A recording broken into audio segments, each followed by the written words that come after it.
We are live. We are live. We are live. Hello. Good morning. Good afternoon. Yeah, Jeez, it's afternoon for me. Yeah, it's it's early for you afternoon for guys. you. It's very early. Very early. Well, not really early, but it's early enough. Especially early for the show. But you know what? We have a special guest here with us today, and I'm proud and happy to introduce Marc Winn. I call him a Jedi Master. Okay. But I also call him like the most hated guy on LinkedIn. I do. I've been called I've been called worse. There's a spectrum. But hate is a very strong word, you know. The only reason why I say he's the most hated guy on LinkedIn because we just we've had a couple of chats before, and we're gonna obviously dive into a little bit of Mark's background, but he loves coffee, and cheers to you, Mark. Thank you for being here. But at the end of the day, we are here, and the reason why he's one of the most hated guys that I say is because you'll often find him in a coffee shop, obviously drinking coffee, but having conversations, smiling, laughing, and people are often wondering like, what is he up to? Right? So there's that. But anyways, Mark, welcome to Discover Your Other Self. And before we kind of dive into everything, we usually ask the audience. I think we're having trouble with the LinkedIn stream right now, which is weird. I just got a pop up. We are having trouble streaming to LinkedIn. This may be an issue on LinkedIn's end. We'll keep trying and let you know if it's resolved. Please check LinkedIn to ensure the streaming looks okay. Okay. So, Mark, There'll be nobody interfering with this conversation. there'll be nobody interfering with Yeah. this conversation. I don't know what's going on. I know it's streaming on Facebook. Hello, This is Facebook. weird. Yeah. It's a bit early for LinkedIn, right? You know. No, it's not that early. Well, it's early. But where you're from, it's afternoon. Yeah. Oh, this is weird. This has never happened. Okay. You know what we could do? I find one of the best ways to get technology working is to take a few deep breaths. Well, you know what? It could go one of two ways. Yeah. Either we can continue we'll definitely continue the conversation because I love talking to you, enjoy it. And the beautiful thing about technology is that this platform, StreamYard, also records. So we could record it and we'll post it up later. Play it live and at your normal time. Right? See? So, Mark, tell us a little bit about. So you're in Guernsey. Mm-hmm. Guernsey. So, yeah, you got it right. See, you tried to practice last time we spoke. I was practicing. I couldn't sleep. You need some bigger problems. Right, I do. Yeah, okay, I come from Guernsey, which is a little island nation of 63,000 people in between England and France.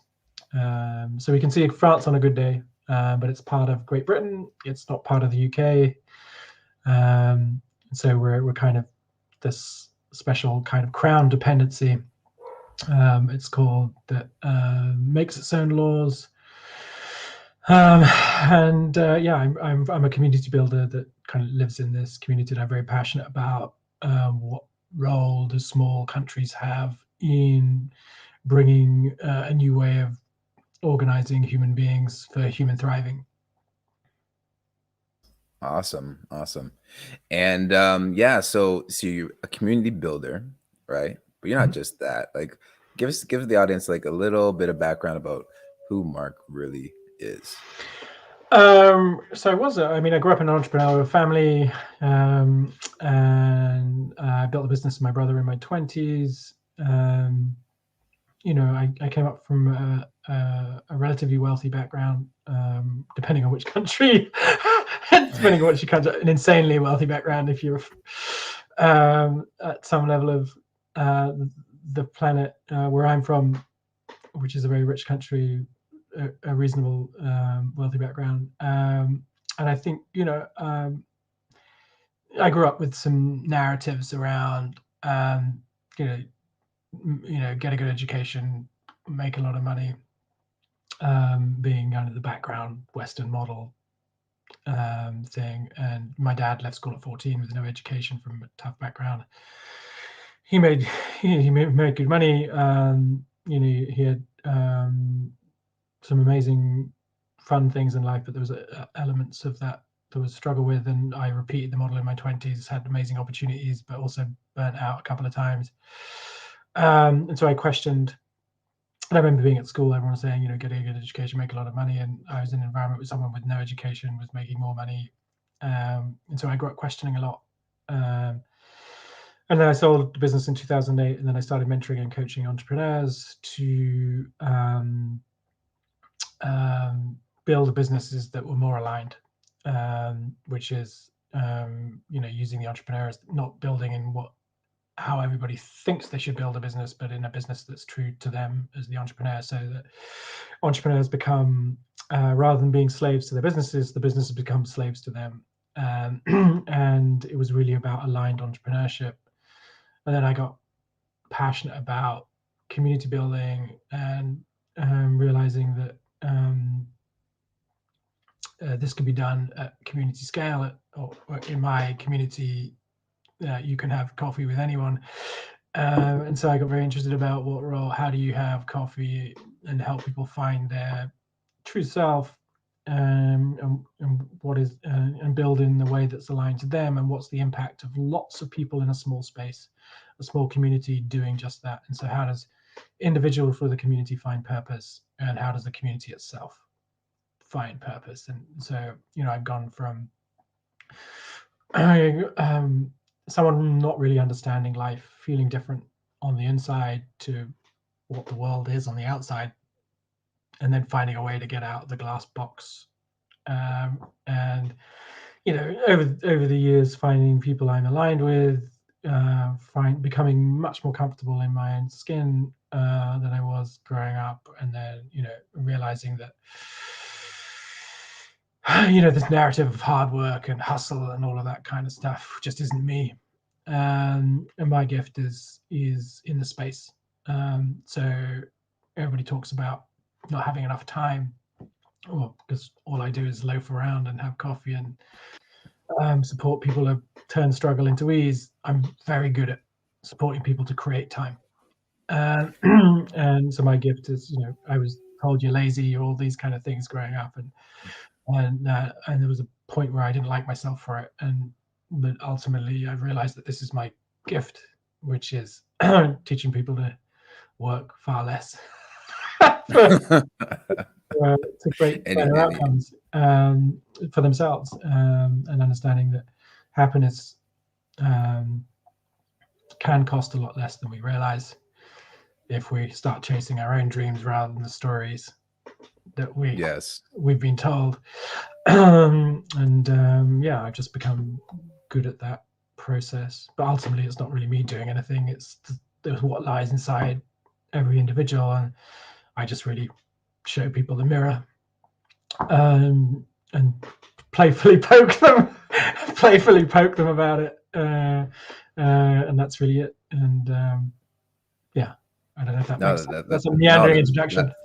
I love that. I love that. Like, if I kind of break it down, you talk about aligned entrepreneurship, right?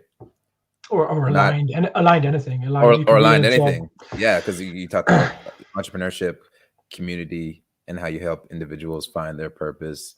You show people the method of just allotting more time to just their lifestyle, just to enjoy it, right?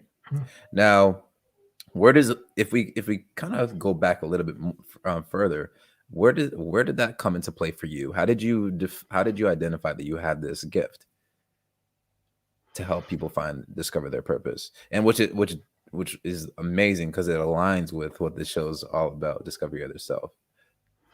What's interesting, I think my gift for finding wounds or barriers. I grew up fat and ginger, which I think is, that's a competitive advantage. Well, it isn't In an all boys school, so there's a lot of bullying and it's dog eat dog. And I was never a fighter, as a lover, not a fighter. So I learned to use my wit and but to defend myself. And so I used to be able to sense where the weakness was in someone else and and use it. And so and because I was struggle getting out of bed because I didn't make, I didn't connect with the world. So I was defending myself by finding weakness, and I was also manipulating people to do things for me because I couldn't be bothered to do it myself. And so I developed this deep sense of, being able to manipulate people and being able to find people's weaknesses. And I was probably using it, as because of my own lack of self-worth and stuff at the time. And then as I decided to escape rather than these things as weaknesses and in using these things for kind of misaligned purposes, I started to realize that these were super gifts, and I could start to use them for good. And I was first, I read The 4 Hour Work Week by Tim Ferriss, and it's not necessarily that it's a brilliant book or anything, but it was someone who had a very similar business to me and then started to make a career out of laziness or helping people to work less. And I suddenly realized I'm thinking about life the wrong way. I'm only ever going to get anywhere in life and be happy by being who I am. That is a capacity. And so I started to, surface people's weaknesses as a way of helping them transcend it. I started to realize that I could support people to move in a different direction, and again through what was seen as manipulation for my own aims is teaching the art of understanding how to move people, but for good rather than for my own aim. So I started to just rebalance these things I built as a defense mechanism, and a hyper gift in defense, and then I started to use it as my tools for building others up rather than pulling others down. So it's just a repurposing of things. But so it's interesting. Repurpose manipulation. Yeah. Well, I mean, I'm really fascinated by, it's not necessarily the tools that are a problem in the world, it's what's the energy behind them. So you look at something like Facebook, or now it's a powerful tool, but what's the misalignment? Why the unintended consequences? So is it the tool or the human nature applied to the tools? And so I'm more of, these are gifts, and if your energy is right and you feel aligned, then is to use these gifts in a way. And my gift is playfully poking people, as you know from our conversations. And gently supporting them into a path that feels more aligned. And I do that in a very impish, clownish kind of way, with good humor, and hopefully I do it in a way that's soft enough to support people to live their truest self. Yeah, and you know what? I'm extremely interested in your methods because, yeah, we have had some conversations, and just personally going through those ebbs and flows with you in terms of, I would say, let's call it self-discovery. Mm-hmm. Your method is just organic, where I don't even feel like you are actually utilizing any sort of framework in order to help me tap into like where I want to be, but you are through the conversation. So can you kind of dive into that just like a little bit, like a high level, like your methodology to really help others uncover what they want to do, what their purpose is? Well, I think, in any people that work in, I always go back to Karate Kid in explaining this kind of thing. I don't even remember the film. There's a bit where they do wax on, wax off, wax on, wax off, and it gets him to kind of clean the fence for hours and hours and days and days. And so that would be the methodology of building by numbers and doing all that thing. And then there's a point where, and there was the innate body memory, and a specific kind of rigid process and then there's something that evolved afterwards, which was much more intuitive. Just suddenly be able to start trusting his intuition and doing the karate in the way he wanted to do. And so I don't really have a methodology anymore. It's kind of all intuitive. But that's not to say that I haven't So experienced. it's just wax on, wax off. No, I mean, that's not to say that there wasn't. For me, wax on, wax off was go for coffee thousands and thousands of times and explore in dialogue what moves people and how you surface things in a gentle way, and how do you support people to step into it. I've done my 10,000 hours of hanging out intentionally, right? And or unintentionally, intentionally, depending on which way you do it. And so it's really a craft that's built up over time. Having said that, the process that I use, I've documented before. There's a process that I've called cultivating grace, which talks about some of the framework for turning struggle into ease that I roughly is a process that other people can pick up and use. Having said that, I don't think about the process too much more because I've done it for so long that I just seem to know where the edge is and what to say and when to do that. But that comes from coffeeing thousands of times and building up a passion for it and finding it relatively easy to sit in spaces and have fun with people, but also create outcomes. So it feels pretty fluid and intuitive, but that's as a result of doing it a lot. All right. But I mean, in essence, this can happen to anyone. I mean, a lot of what I do is just to get people to throw away the models and to trust their intuition and to learn the process of trusting their intuition over time. We were talking about that in the last conversation, is how do you get away from the loud voices and the fear and the doubt into the truth.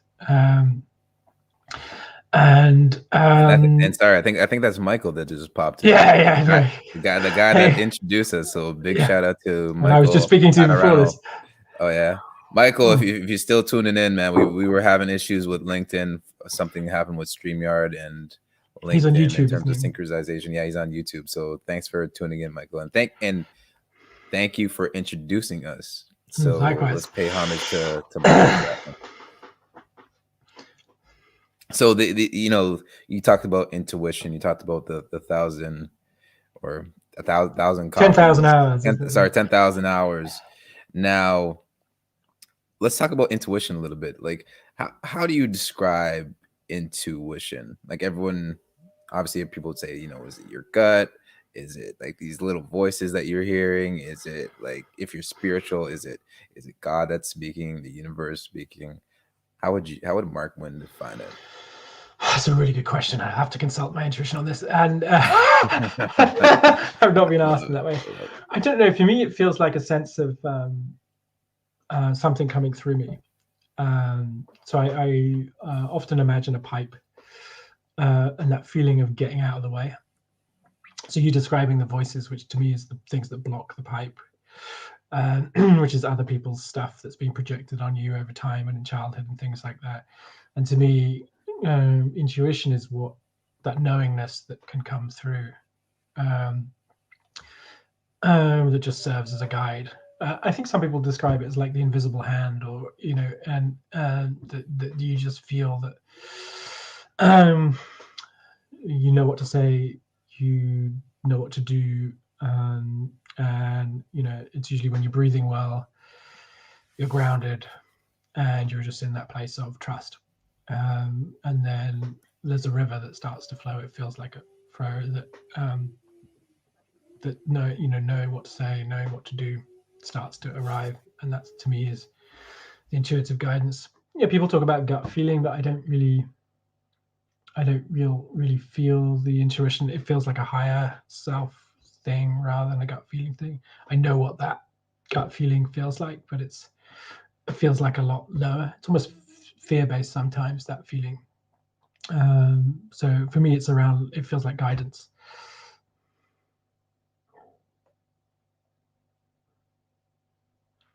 Your mic is off, I think.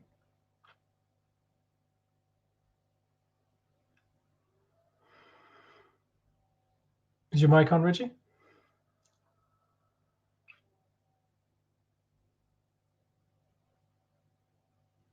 This is where I get to talk. As I got free reign, I was warning him about this last time I got free reign.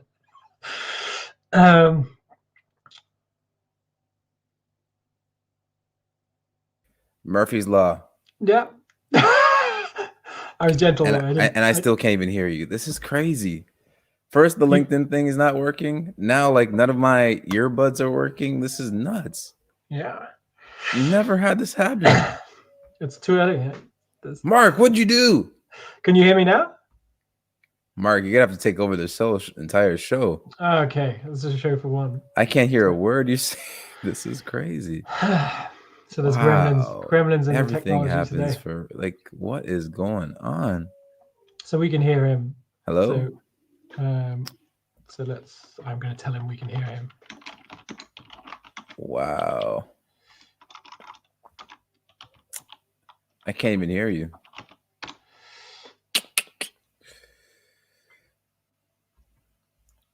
And I'm testing out different. So I'm testing it on StreamYard. And StreamYard, when I do the test, I could hear the little melody. Can you say something, Mark? Hello. Yeah. Are you coming back? Frig. This is pissing me off. Uno momento. So I would call this You're a gonna trigger. get this right. Hello? I would call this a trigger if it's pissing her off, and I would support someone through the process of. I know, Mike. You probably could hear both of us. I just can't hear Mark for some reason. Like, this is so trippy. First, the LinkedIn live stream like shuts down. My earbuds shut down. I'm having 2 sets of earbuds, and I can't even the audio from my laptop is not even working for some reason. Wow, what is going on? Hello? Hello. Jeez, come on.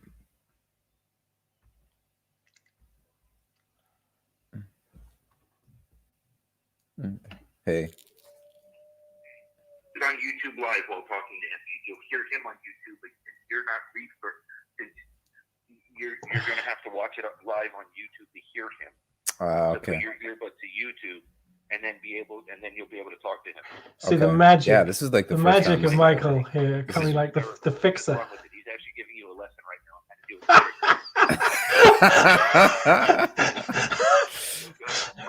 do it. All right, cool. So this is the process of living life live, and then how do we go into these moments and feel easier about them? So this is gonna be a fun one, because obviously there's gonna be a delay, and now I could hear Mark. You can hear me now because I'm watching it on YouTube live, just like with the rest of the people.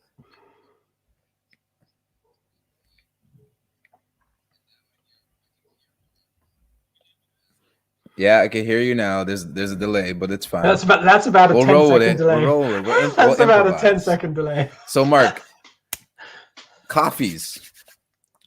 What's your most memorable coffee chat?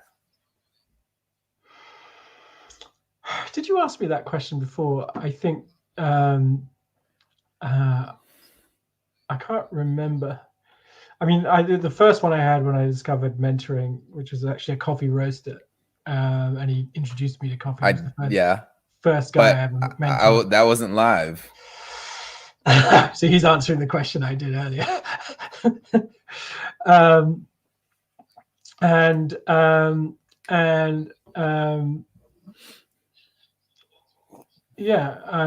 I don't know. I suppose I've been involved in so many crazy conversations that I don't think. Well, I suppose the type of coffee that I love the most is when alchemy seems to be happening, when the synchronicities are there, you don't know why you're coming together, yet by the end of the conversation you discover there's this there's this piece of magic that was almost destined to surface in it. And I love by the end of a 50-minute conversation, there's coffees where you think, boom, this thing that never expected arrives in the conversation. And by the end of it, you're kind of flying because you think, wow, that was the perfect conversation in the perfect moment. And I've had many of those, and those tend to be my favorite conversations. Like that's what that sense of alchemy. And I wouldn't remember any individual one or particular one. It's more of a sense or a feeling, and I've had many of those over the kind of 10,000 hours of having conversations. Many of those conversations where boom, it's like a lightning bolt of inspiration, and alchemy has come through. I think that's the feeling I enjoy most. That's why I keep doing it, I think.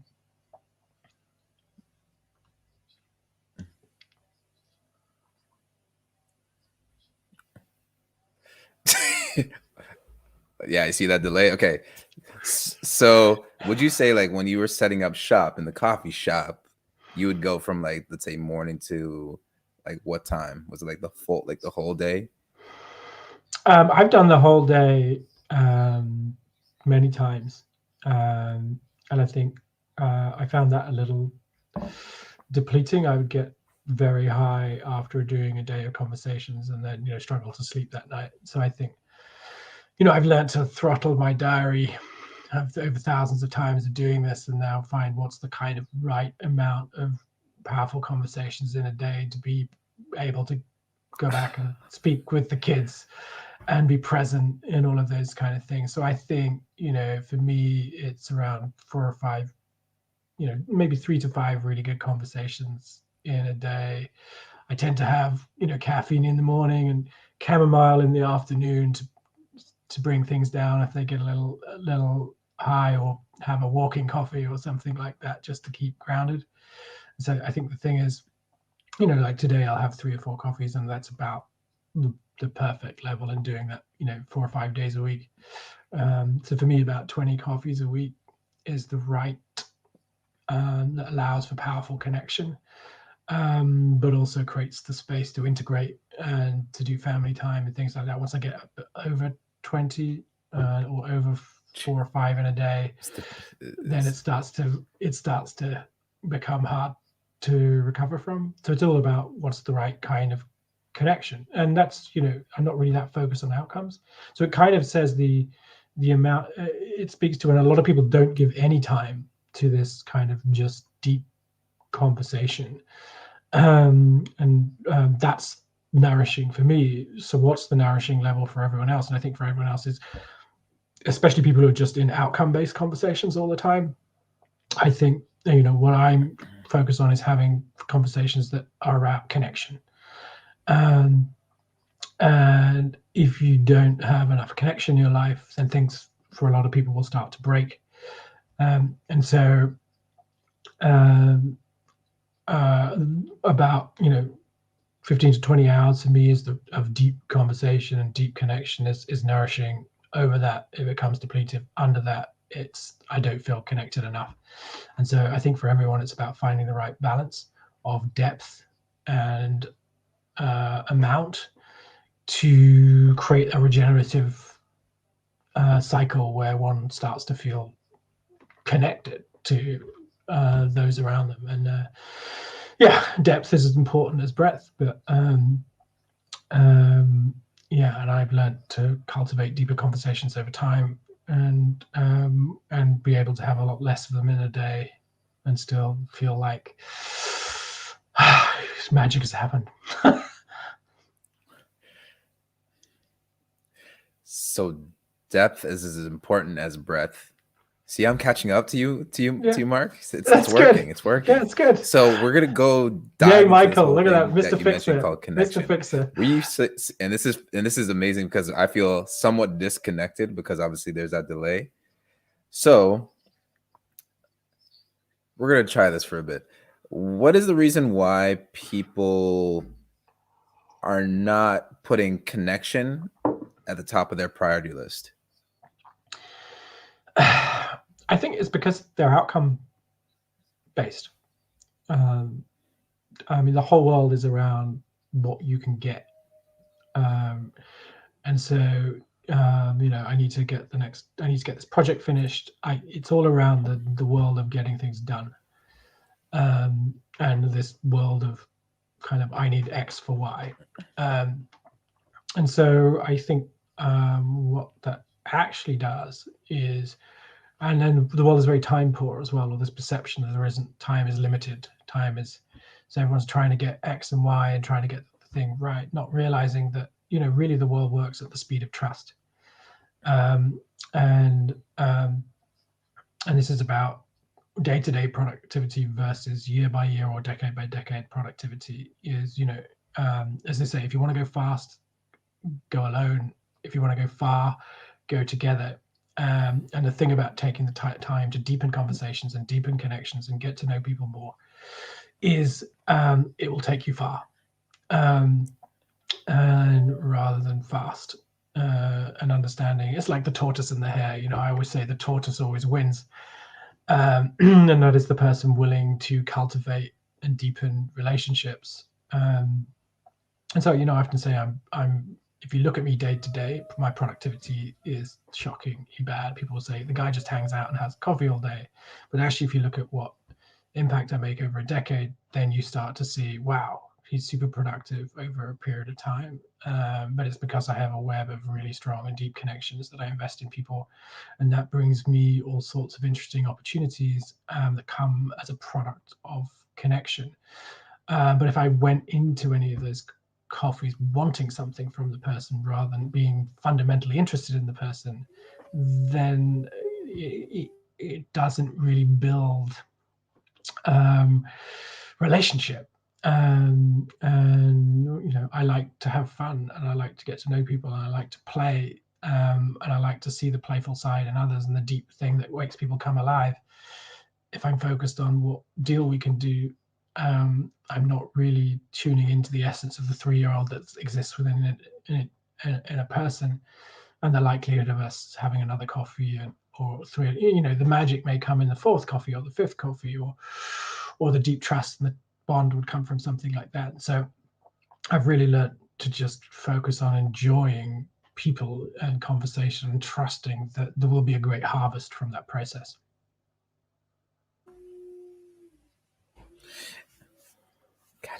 I'm catching up. Yeah, you might as well just dance while I'm listening to what you're saying, because I'm just trying to take it all in. Okay, cool. So thank you for I'm really interested in the conversation about connection, because I feel, to your point, a lot of us are missing out on this opportunity to create a lot of deeper conversations and really get to know another human being, especially like with the younger generation. And this is what I try to teach in my workshops, is the importance of trying to foster and build relationships, and how those relationships could be long lasting and help them on their career journey. All right. But it's not always a means to an end. There's always that give and take in terms of exchange. Exchange could be in the thought of ideas, values, in terms of network. But I just feel that, there's a saying now that like instant gratification is just too slow. And because of that, and to your point, like even with social media, it's that programming that keeps them disconnected and not focused on anything of substance. There's nothing substantial. There's no depth in their relationships. If you think about, like, even my son, he'll play video games with his friends, and it's everything that's online. And I'll tell him, like, you got to get out and hang out with your friends, hang out with your buddies, connect with them. He's like, no, it's okay. We'll just connect on virtually. My fear is that you're going to have this generation come into the corporate world, or just, they're starting up their own businesses, and they won't really be able to cultivate the relationships that the older generations would have had. What are your thoughts on that with the younger generation and their inability to really make substantial connections? So one is, I would presence your fear in that first and say, what is that amplifying the problem? And then I would say, well, go back to when you were that age and ask yourself where you were in terms of building relationships. And you'll start to see that actually, if you roll 10, 20 years for young people today, they're actually a lot wiser than I would have been at that age, and they'll start to cultivate and build the skills and the platforms that allow them to. I didn't know anything really about deep connection when I was 13, and so I think I trust young people. I trust that they'll find their way. I'll trust that they'll realize that things like I did, that things on the surface won't, there'll be a malaise or a soul or a depression that comes as a result of having kind of meaningless connections, and that drives a kind of hero's journey to discover something deeper. And young people, I think, as they grow up, they're a lot wiser than our generation, and we don't give them the credit. And I think, interestingly, I think games themselves will start to become deeper and more meaningful. And one of the things you described there was that kids are playing games together. And I think the research is if kids play games together, it's actually a relatively good thing for mental health. If kids are playing lots of games on their own, then it's not. And so what you have is people learning collaboration, all of these kind of good skills, which probably we were taught to be in competition a lot more. And so I don't know. I think if you come from the perspective of not trusting young people, it looks pretty terrifying. If you come from the perspective of there's an innate thing that wants to come out in people and they're just on their journey and they'll find their way. And I think they have a better platform than we have in many ways, some more challenging than others. But I haven't sat down with young people and not seen incredible things over time if they're given the space and freedom to tune in to who they are. And I think that's more down to not having enough adult role models that are on that journey themselves. So they're disconnected from us because they don't resonate with us. And I think that's more of an issue with how the multi-generational dynamics have collapsed in terms of the way we live. And so ultimately, why is gaming more fun than speaking to adults? And so the interesting question is, why have adults become so dull? And once we start to ask those questions, then I think it's really interesting. Then I think it's really interesting in terms of how society will start to come back together. It's because we've ended up taking life very seriously and not questioned why we're living, and no wonder people feel disconnected from it. And so I think it's a symptom that says just as much about adults as it does about kids. And so I think we need to foster, and we're so concerned about with our kids about what we're afraid of, that we have that as a barrier to connection. And so the trick to having a deeper relationship with kids is to get your own fears out of the way and trust them. And then suddenly they want to talk to adults more. And so, and I'm being provocative and flippant. It's a spectrum and it's not as narrow as this, but I think, to question the fear in the beginning, and to challenge the lack of trust, I think is a more interesting inquiry space. And so I just hold that. But yeah, there's some interesting dynamics. Yes, there are some big corporate, games companies and things like that don't necessarily have best interests. But like many people will start to find their way, and there'll be new and interesting organizations that support people to find their way. I think, the purpose industry, or the purpose, big purpose, or whatever you want to call it. I think there's huge amounts of opportunities in organizations that will support people to live more meaningful lives, and there will be a lot of technology and gaming involved in that process. So I think it reveals the kind of amazing future that we can have. But kids can now have access to things all over the world what a kid in a village couldn't before. So it's not all bad.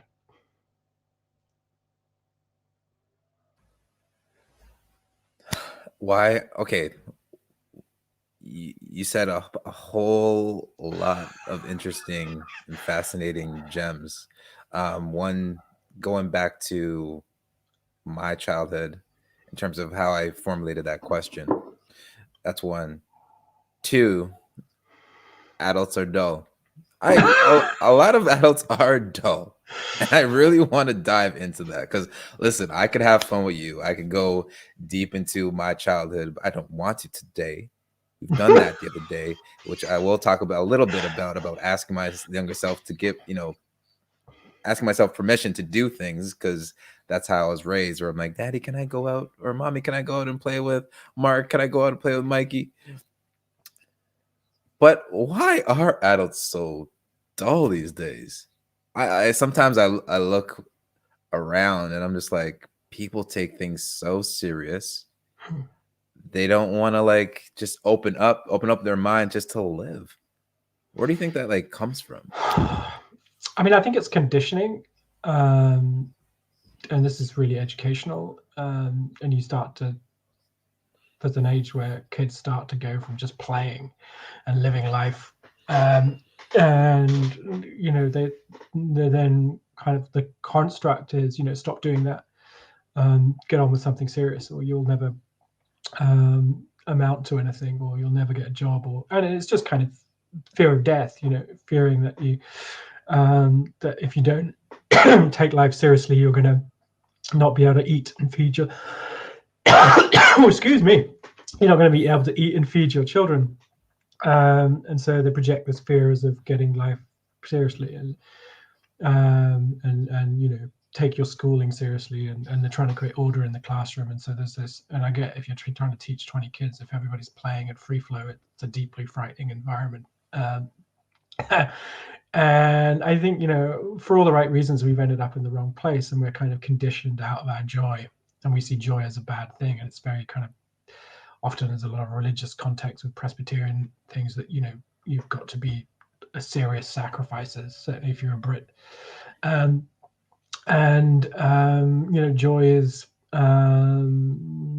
seen as something that you defer, whereas I think the modern context in terms of finding purposes is that joy is the path, not the destination. And I think we don't teach that in schools. We've not culturally grown up in that environment. And so, I always say this, if you look at kids, they're very joyful and things like that. Or if you sometimes you look at very old people and they just forget themselves. And there's the thing in the middle, where suddenly you take life seriously. A lot of people lose themselves along the way, and so you get these things like midlife crises and all of these kind of things, and a lot of depression and things like that, which is people have forgotten how to live. And when we're 3 or 5, we do this effortlessly, we get taught out of it, then hopefully later on we refine ourselves again. My challenge is, how do we not go on the big detour? How do we actually start to transform as adults to live more fun and joyful existences? And then start to support our kids to not get lost in the first place and stay in that zone of who they are, and telling them to defer joy to another part of life. And then understanding what role all of our systems and our cultures have in that process, and how do we trust more and get out of the way more, and then just learn to live today, rather than deferring life to retirement or something like that, and doing things at the cost of your soul. And I think, if and there are a lot of people, for all the right reasons, that are lost. I felt lost a lot, and there's a deep knowingness that people sense within inside themselves that, yeah, I'm doing all of this stuff because I feel I'm supposed to, but I'm self-medicating with, I don't know, Netflix or drink or drugs or or cigarettes or whatever it is. There's so many ways, or gaming or anything like that. There's so many ways to medicate yourself now, but really you're feeling disconnected from others and your soul. And I think that's a cultural process that, I grew up in Africa, and one of the things that some of my life and one of the things I saw was profound joy with people that had nothing. And I really started to and there's no kind of joy suppression in Africa as a process. There is kind of joy as people live life fully and are always happy and grateful for everything. And I really started to question what we were aiming for, because you don't see that as much in Western culture. So I think it's really interesting. Is I think we've got a lot to learn from the developing world. Is how do you maintain a love of life and joy the whole way through life?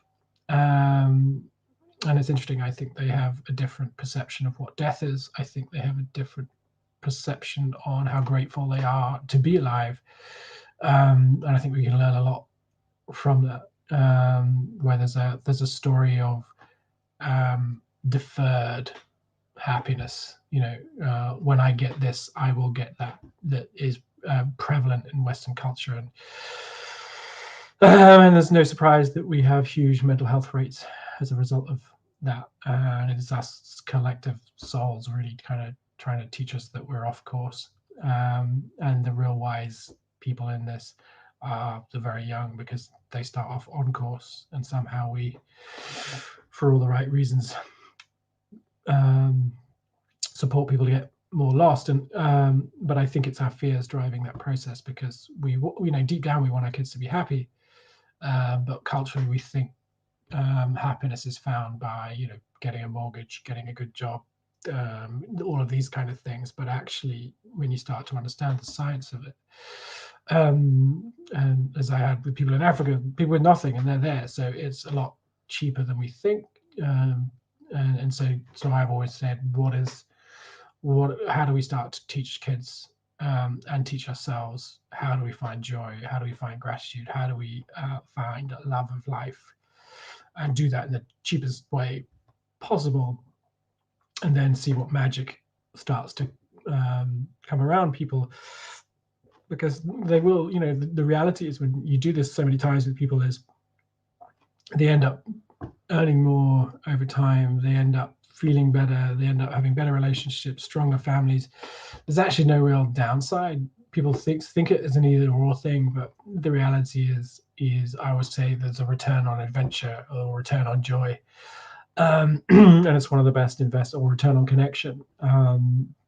And in this day and age, these are really good investments. And from a chronic disease point of view, if you want to live a long and healthy life, purpose and connection are the two primary factors. But I think they're the primary factors in feeling success.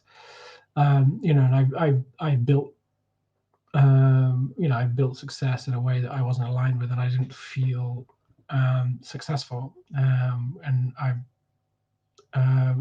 made a lot of impact since being who I am, and I felt much more joyful and successful. But the aligned opportunities come much more when I'm living from a place of joy.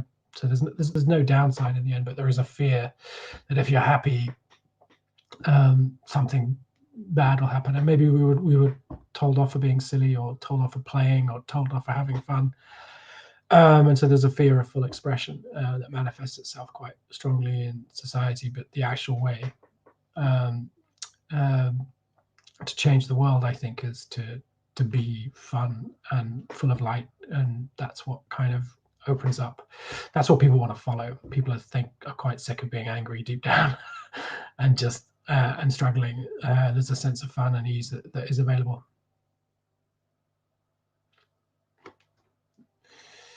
Your mic is off.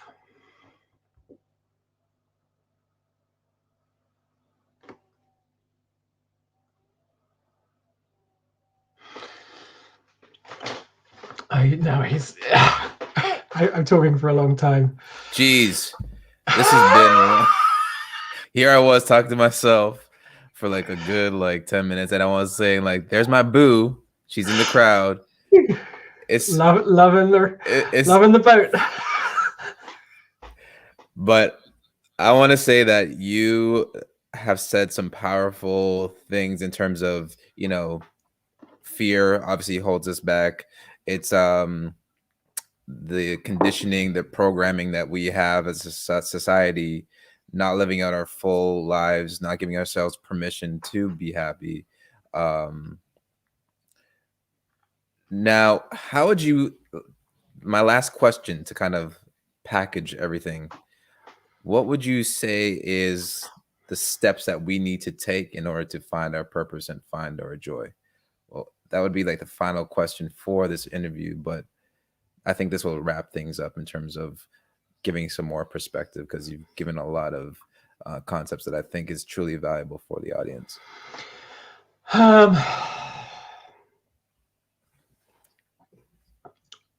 think that's a really interesting question. I mean, for me, I mean, sitting in front of thousands of people, it feels different to everyone. But really, I think it's the process of understanding who or what is driving the bus, and to start the process of clearing those voices out of the way. And so, to me, it's around cultivating what is a lot of our programming happens in the first 7 years of life, and there's a lot of automated programming. It's that voice in the head that people talk about, and that's driving us to be X or do Y. And I think the process of finding joy and finding life is to start to decode what's driving the bus and why, and go into the stories and start to understand.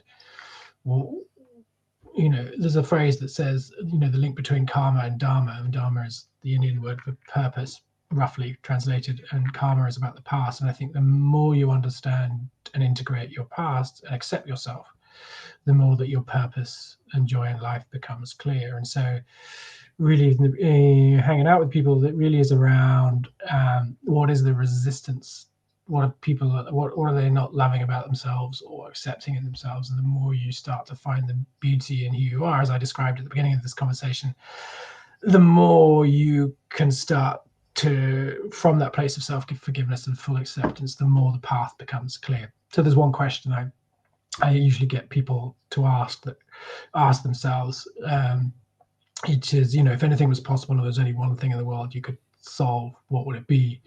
And there's an intuitive answer that comes within most people, but within that intuitive answer, there's something deep within their story. So for me, I would answer that question. It's really to support the world to turn struggle into ease. And there's so much of my life where I didn't feel easy, and through that, but I appeared easy on the outside. And so my joy has come from accepting myself fully, and then supporting others through that gift. And there's a similar journey that everyone can take, where there's Mark Twain phrase: there are 2 days that matter, the day you're born and the day you find out why.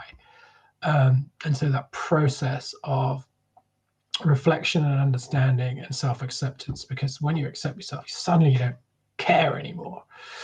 And when you don't care anymore about what people think or what people say, then you can move through the world with much more ease, and the weight and the burden starts to lift, and life become so much more joyful. But it's that process of hearing the voices, hearing what wisdom there is there beneath them, and starting to go through that process of radical acceptance, and giving yourself a break and letting yourself learn, accepting who you are and all of this imperfection, and saying, I'm just here to enjoy yourself. And so that process of unburdening yourself from the stories and the programs allows something beautiful and joyful and easy to emerge in time. And then as a result of that, the definition and enjoyment of life starts to get turned up. And I've seen and felt so many people go through this process. It doesn't have to be a difficult process.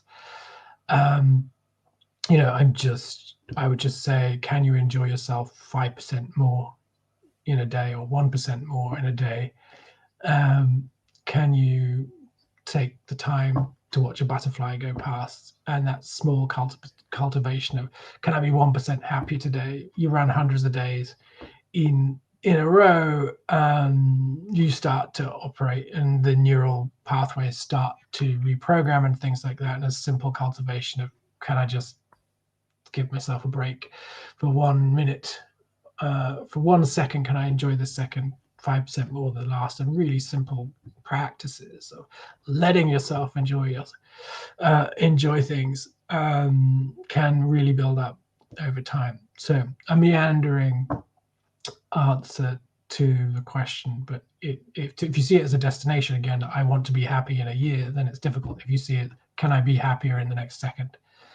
And then do that for every second that comes along, then I think you have kind of the framework for a more joyful life. It's can I enjoy the next second, let the rest of life deal with itself, and just maybe live for the next second for the rest of your life. And then that sounds like a more joyful thing. And if you watch a 2-year-old, this is how they live. They're not thinking about 10 minutes time, they're thinking about the next second. And really, we've got a lot to learn from them. So I'm listening to everything you say. Okay, see, this is why I love you, brother. Like, you're amazing. It's about just letting go, giving yourself permission to enjoy life. It's about raising your vibrations, as you said. Instead of waiting a year, just do it today, right? And like, look at the people that you attract, like your tribe. You got Michael P. You got Raquel in here, and she really loves you. She calls you her spirit animal because just the vibrations that you put out there, you exude joy, you exude happiness, you just let go, and you don't care about what other people think. And it's fascinating from what Les Brown would always say, that whatever anybody says about you is none of your business. And if you can kind of live by that motto, you could understand that you should be able to be comfortable within your own skin. I know a lot of us aren't because of, again, you mentioned conditioning, programming, circle of influence, and all that. But yeah, I think there's opportunities for us to really dive in, discover our other self. Shameless plug, but it's all in us in order to live out that life of happiness. So I want to thank you, sir, for indulging me in this conversation. You know what? Like, what's crazy about this conversation is that you talk about, we're all imperfect human beings, right? We actually went through the trials and tribulations of what technology brings. I'm struggling to listen to you and the delays that I'm having, the technical difficulties in terms of not being able to get on LinkedIn, but this is okay, right? I think in my past, I would be getting so anxious. Oh my God, this is not working. Oh my God, I just failed. No, it's fine. It's shit. This is part of life. At the end of the day, I could record this and then post it up on LinkedIn later, and it's fine. It's all good. Yeah, I think this was a perfect demonstration of how you can roll with life. Because by the end of the conversation, even though there's a 10-second delay, we've just learned to adapt. There's some mechanisms that we've gone in, and everything's found a new balance again. But at the beginning, there's oh, how's this going to work? We found a way to live in deeper connection, even with a 10-second parallel universe going on. And in many ways, it's taught us how to breathe through a thing and trust that something more magical can arrive. And in this conversation, even though there's a 10-second delay, even though technology is broken, it's a demonstration that you can still have fun and still enjoy yourself. And so I think this is much better than anything that is planned and perfect, because it's given the audience and yourself an embodied process of what flowing with the river can be like, and just adapting to what comes up and then just making the best out of it. And so if you build life in this way, which is just a roll with whatever arrives, then there's something to be learned. You did it again. I always say this whenever we talk.